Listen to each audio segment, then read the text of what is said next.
కోరుతున్నాను.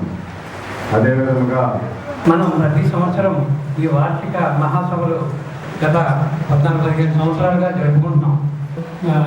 ప్రతి బ్రాంచ్లోనే జరుపుకునే తొందర ఎక్కడా లేవు.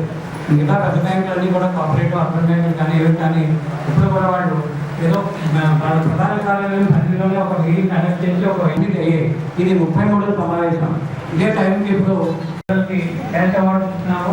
ఆ అవార్డులో ఈ బ్రాంచ్లో ఇద్దరు పిల్లలు గత సంవత్సరం 12,500 రూపాయలు తీసుకోవడం జరిగింది.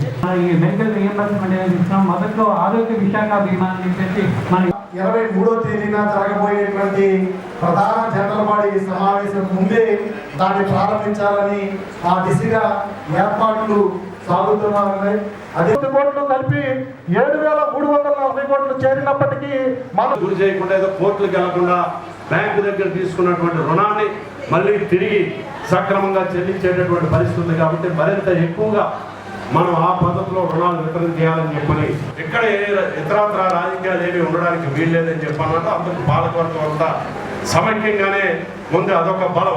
దాంతోపాటు ఉద్యోగుల్లో కూడా ఏదో ఇది వ్యాపార కార్యకలాపాలు నిర్వహించడం అన్నదే కాదు, సహకార మన బ్యాంకు సభ్యులకి తెలియజేయాలి అనేటటువంటి లక్ష్యంతోనే మనం అలా తెలియజేస్తూ ఎప్పుడైతే సభ్యులకి అందజేస్తాం. మరి ఈ నేపథ్యంలో ఆయన మళ్ళీ మనం 19వ తారీఖున